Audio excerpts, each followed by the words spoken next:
Hi everyone, welcome to CEO Meets. My name's Pip Wilkins. I'm the Chief Executive at the BFA, and I'm delighted to be joined by Jessica from Language for Fun today.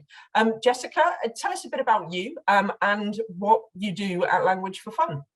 Okay, well, a little bit about me. So I've been running Language for Fun for 15 years now. Wow. It's a company that teaches languages to adults for fun. We do French, Spanish and Italian to adults, and at the moment we have about 1,500 learners nationally and about 65 language schools across the country. Okay, so what made you set it up? What was the kind of, the starter for the business? Why 15 years ago did you get into Language for Fun? So 15 years ago, I was running a successful franchise teaching languages to children, and I really enjoyed it. It was with La Jolie Ronde, fantastic franchise, and I grew it and grew it and grew it, had 350 learners and 6 tutors, and it was all going really well. But there was a creative part in me, there was a marketing part in me that really wanted to do something of my own.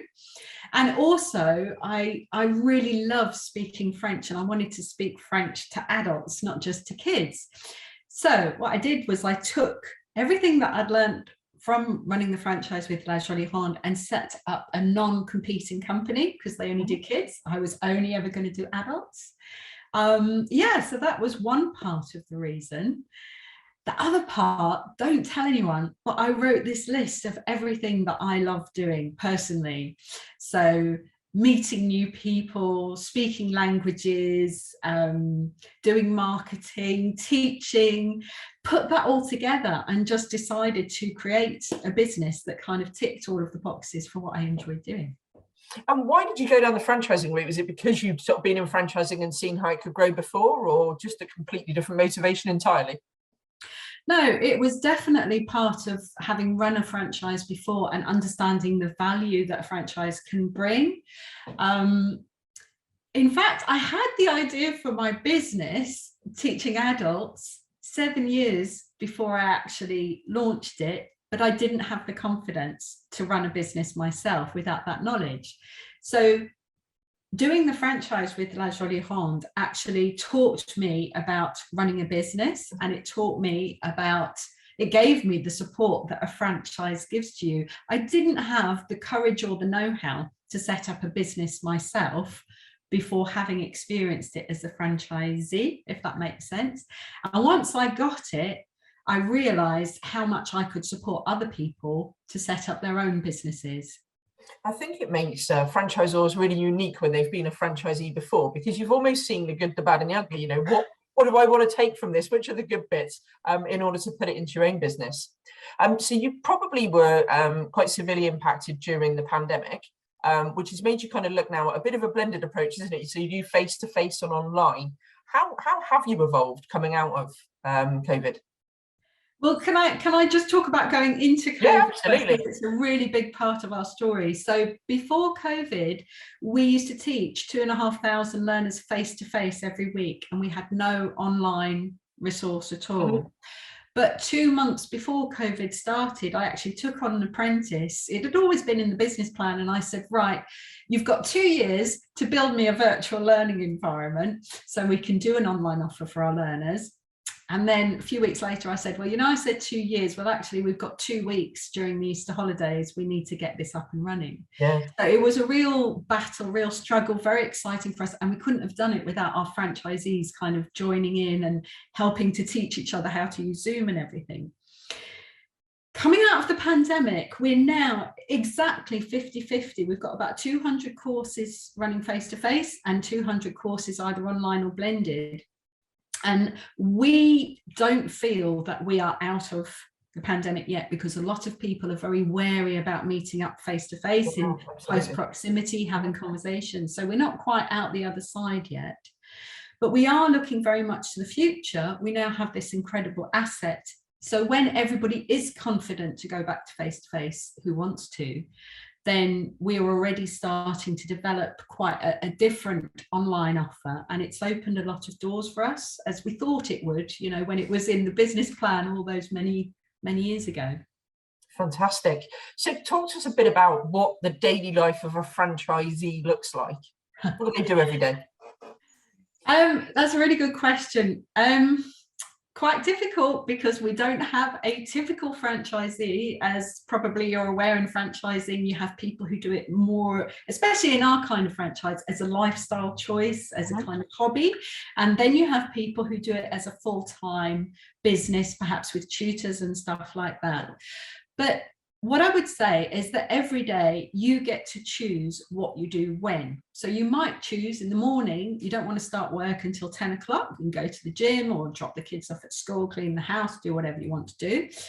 And then you would start perhaps teaching a couple of lessons before lunch. You would have, in the afternoon, you would do a bit of admin. So you would be doing a bit of marketing or a bit of social media.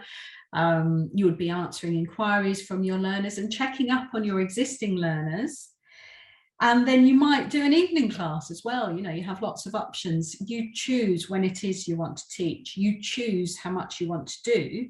And you choose whether you just want to be the person giving lessons, or whether you want to have a mix of still being involved in giving the lessons, but also having tutors working with you. Absolutely. Or some people only have tutors. Sorry. I was going to say, does that mean that all your franchisees have got to be sort of fluent speaking in French and German and I'll get there in a minute. French, Italian and Spanish, you said, wasn't it? Yeah. French. Yeah, I get it right. Italian and Spanish. That's the one. I was hiding it. No, not at all. A lot of people like myself only had when I started one language. So I had French, I had Spanish tutors to come and teach, and I didn't need to speak any Spanish in order to run that side of the business. It does help, obviously, when people get in touch. It helps if you can kind of, test their level and whatever, but we do have mechanisms in place now whereby, we've got assessments and things like that. So if you don't speak any languages at all, you could potentially run a franchise, but you would have to have an interest in languages. You have to have an interest in helping other people to learn languages and to understand their problems, because let's face it, a lot of people are very, very scared about learning a language. So you have to have some affinity for the product. And I think all of our franchisees do speak at least one language. Yeah, I mean, the challenge for me is when you're looking at another language, everything's a boy or a girl, and you're like, what? Yeah, but do you know what? It's still a problem for me after 30 years and, of learning French. And the thing is, we really committed to telling people just forget about it. Okay, don't worry whether it's a boy or a girl, and just say the word and you will be understood. And that's what we do, is we teach people to actually speak the language and to feel confident about speaking it and to feel confident about making mistakes. You'll never get it all right. So, just go out there and say, give it a whirl. Give it a whirl, absolutely. So what are your kind of key attributes then in a franchisee? So they've got to speak a language, or you preferred is to speak one of the languages, but what kind of other things are you looking for in your potential franchisees? So, well, they have to have an entrepreneurial spirit. Some people think, oh, if I buy into a franchise, it will all be safe and they'll have done everything for me and I just do what they tell me to do and I'll be fine. And to some extent, I thought that might be the case as well when I started taking on franchisees. But really, they need to have a bit of business sense. They need to have a bit of a flair for handling issues when they come up, without always having to go and ask somebody else, how do I handle this? But also seeing opportunities. And finally, we need people who are interested in self-development, business development, improving their language skills, their teaching skills, their marketing skills to improve, and their admin skills. So we're looking for people who are interested to learn, and entrepreneurial and problem solvers. Fab. My final question I ask everybody: what would be your top tip?